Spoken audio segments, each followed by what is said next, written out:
નમસ્કાર વિદ્યાર્થી મિત્રો, સ્વાગત છે તમારું તમારી પોતાની યુટ્યુબ ચેનલ માય ટીચિંગ ક્લાસમાં। આજે આપણે ભણીશું ધોરણ 8 વિષય ગુજરાતી ગાલા સ્વાધ્યાય પોથીમાં પાઠ 9 દીકરાનો મારનાર, જે એક લોકકથા છે અને જેના લેખક છે ઝવેરચંદ કાળીદાસ મેઘાણી। પ્રશ્ન નંબર 1 ચાલુ કરીશું। જે વિકલ્પ સાચો હોય એને પાસેના વર્તુળને ઘટ કરવાનું છે। પહેલો પ્રશ્ન, દેવળિયા ગામના દરબાર કોણ હતા? તો એમાં લખો સી મંદોદર ખાન। બીજું, ધૂળેટીનો તહેવાર ક્યારે આવે છે? તો લખો એ ફાગણ પૂનમે। ત્રીજું, ઘેરૈયાઓ કયા તહેવારમાં નીકળે છે? તો લખો એ ધૂળેટીના। ચોથું, ગામડાની ધૂળેટી જાણે? તેમાં લખો બી કાળો કોક। પાંચમું, અચાનક ધબ અવાજ સાથે કોણ પડ્યું? તો એમાં લખો ડી દેવળિયા ગામના દરબારનો કુંવર। છઠ્ઠું, કુમળી વયના કુંવરને કોની સાથે સરખાવ્યો છે? તો લખો બી બગીચાના ફૂલ સાથે। સાતમું, ડાયરો શેમાં ઘેઘૂર હતો? લખો સી કાવા કસુંબામાં। આઠમું, મંદોદર ખાનની ઘોડીનું નામ શું હતું? તો લખો એ રોજડી। નવમું, મંદોદર ખાનની ઘોડીની કિંમત કેટલી હતી? તો લખો 2000। 10મું, દેવળિયા ગામમાં આવેલો મુસાફર કોણ હતો? તેમાં લખો ડી ચારણ। હવે પંક્તિ કયો ભાવ રજૂ કરે છે એ આપણે લખવાનું છે। તો 11મું, એલા મહેમાને કોઈ છાંટશોમાં? તો એમાં આવશે સી દયા। 12મું, મને રોડશોમાં ભલા થઈને મને છાંટશોમાં? તો એમાં આવશે સી આજીજ। 13મું, ખોટી વાત આજ કોનો દી ફર્યો છે? તેમાં આવશે એ ગર્વ। અને 14મું, હાલો બેટાની મૈયત કાઢીએ? તેમાં આવશે સી સ્વસ્થતા। પ્રશ્ન નંબર 2 છે, યોગ્ય શબ્દ પસંદ કરી ખાલી જગ્યા પૂરો। પહેલામાં લખો ચિત્રા, બીજામાં શિરામણ, ત્રીજામાં આંબુ આંબુ અને ચોથામાં રાય રાય ને પાંચમામાં માઝા। હવે છે 5મો પ્રશ્ન છે, ખરા ખોટા વિકલ્પ તમારે લખવાના છે, સાચા અથવા ખોટા વિધાનો લખવાના છે। પહેલું ખોટું, બીજું ખોટું, ત્રીજું સાચું, ચોથું ખોટું અને પાંચમું ખોટું। ફરીથી વિદ્યાર્થી મિત્રો જોઈ લઈશું। પહેલું ખોટું, બીજું ખોટું, ત્રીજું સાચું, ચોથું સાચું અને પાંચમું ખોટું। ચાલો હવે પ્રશ્ન નંબર 4 છે, એક એક વાક્યમાં ઉત્તર લખો। જો ચારણને શેનો ઉલ્લાસ ન હતો? તો લખો ચારણને હુતાશણીનો જરાય ઉલ્લાસ ન હતો। બીજું, દેવળિયા ગામમાં કયા તહેવારની ઉજવણી થઈ રહી હતી? તો લખો દેવળિયા ગામમાં હુતાશણીના તહેવારની ઉજવણી થઈ રહી હતી। ત્રીજું, ગામડાની ધૂળેટીમાં ઘેરૈયાઓને શેનાથી રંગવામાં આવે છે? તો લખો ઘેરૈયાઓને ગારો, માટી, છાણ જેવી ગંદી વસ્તુઓથી રંગવામાં આવે છે। ચોથું, મહેમાને પોતાને રંગવાની કેમ ના પાડી? તો લખો કારણ કે તેઓ હુતાશણીનો જરા પણ ઉલ્લાસ ન હતો। પાંચમું, મહેમાનને રંગવાના આગ્રહનું શું પરિણામ આવ્યું? તો લખો મહેમાન અને ઘેરૈયાઓ વચ્ચે રીડિયા રમણ, અચકા, કાલાવાલા, તલવારના ઘા અને ધૂળની આંધીનો મામલો જામી ગયો હતો। છઠ્ઠું, ઘેરૈયાથી બચવા ચારણે શું કહ્યું? તો લોકો ચીસ પાડીને કહ્યું, મને રોકશોમાં મારા થઈને ભલા થઈને મને છાંટશોમાં તમારે પગે લાગો। સાતમું, ભાગતા ચારણના હાથમાં ઉગાડી તલવાર કેવી દેખાતી હતી? તો લોકો પિયાલા જેવી ચકમક દેખાતી હતી। આઠમું, ગામના લોકોને આવતા જોઈને અસવારે એટલે કે મંદોદર ખાને શું કર્યું? તો લોકો ચારણને પોતાની હોડી આપીને ત્યાંથી ભાગી જવા કહ્યું। નવમું, દેવળિયા વાસીઓ ચારણને મારવા કેમ દોડ્યા? તો લોકો ચારણે દેવળિયા ગામના દરબાર મંદોદર ખાનના 8 વર્ષના રાજકુંવરને મારી નાખ્યો હતો આથી। 10મું, ઝવેરચંદ મેઘાણીએ ગાંધીજીને કયું બિરુદ આપ્યું હતું? તો લોકો રાષ્ટ્રીય શાયરનું બિરુદ આપ્યું હતું। આ પ્રશ્ન નંબર 5 નીચેના પ્રશ્નોના 2 વાક્યમાં ઉત્તર લખો। પહેલું, ચારણ વસંત ઋતુના પ્રાકૃતિક સૌંદર્યને કઈ રીતે માણતો આવી રહ્યો હતો? તો લોકો ચારણ વસંત ઋતુના વનવગડે આંબાના મોરમાંથી ફેલાઈ રહેલી સુગંધ લેતો અને વનરાઈએ કેસુડાના ફૂલની ચૂંદડી ઓઢી હોય એવી પ્રકૃતિની શણગાર જોતો અને માણતો આવી રહ્યો હતો। બીજું, ઘેરૈયાથી બચવા મહેમાને શું કર્યું? તો લોકો પોતાની કાખમાં દબાવેલી તલવાર કાઢી ઘેરૈયાને પોતાનાથી દૂર રાખવા તેણે મ્યાન સહિત તલવાર વીંઝવા માંડી। ત્રીજું, મંદોદર ખાનની રોજડી ઘોડીની સી વિશેષતા હતી? ઘોડીની વિશેષતા હતી કે તે હાથીના કુંભ સ્થળ એટલે કપાળ ઉપર પોતાના ડાબલા માંડી શકતી અને દોડવામાં હરણની બરાબરી કરી શકતી હતી। ચોથું, અસવારે એટલે કે મંદોદર ખાને ચારણને પોતાની ઓળખાણ કેમ ન આપી? તો લોકો કારણ કે અત્યારે ચારણ ભાગી જવાની જરૂર હતી, નહીતર એના છોકરા રજડી પડત। ગામના લોકો ઉશ્કેરાયા એટલે તેઓ અસવારના રોક્યા પણ ન રોકાયા।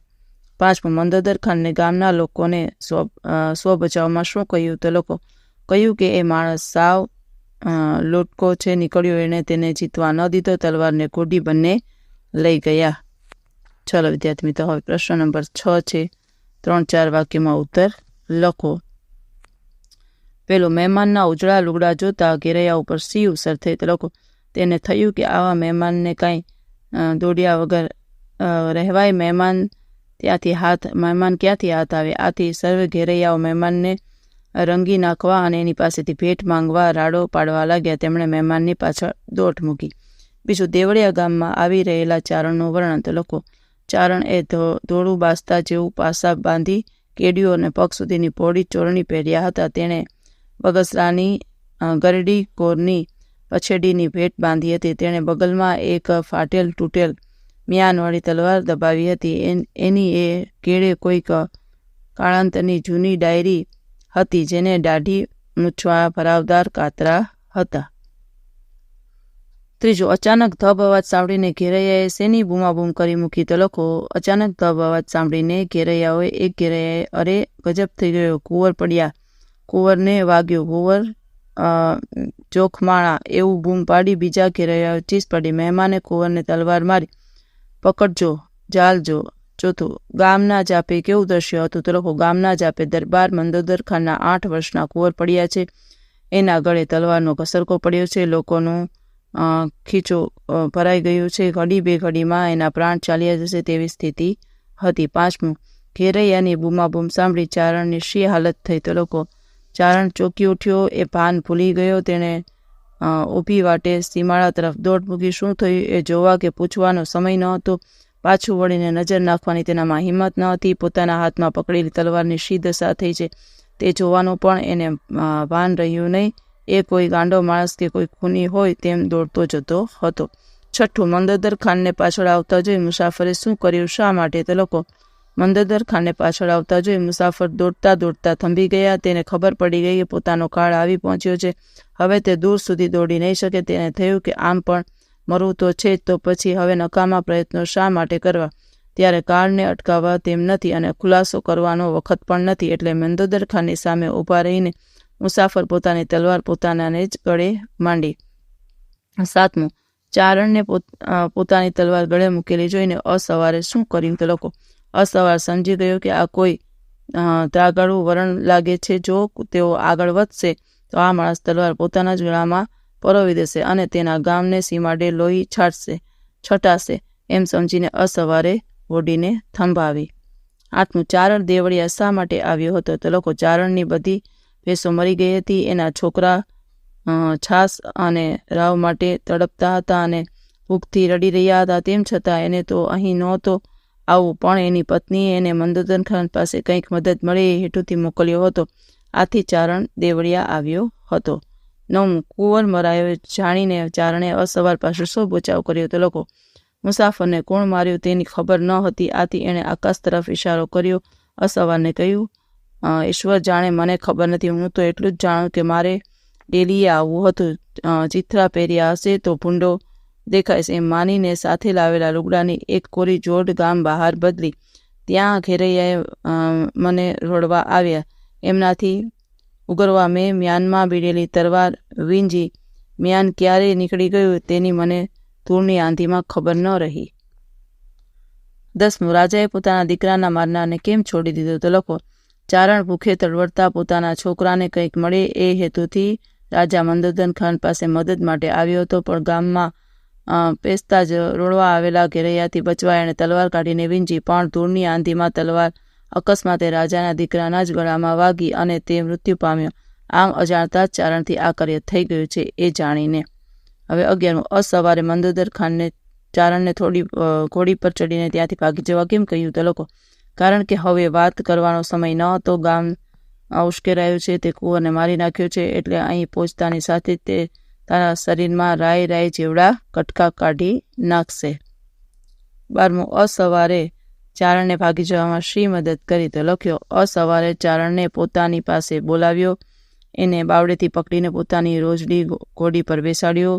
લગામ એના હાથમાં આપીને પાછળથી રોજડીને ડચકારી તો ઘોડી દોડી અને જોતજોતામાં અલોપ થઈ ગયા. આ રીતે અસવારે ચારણને ભાગી જવામાં મદદ કરી.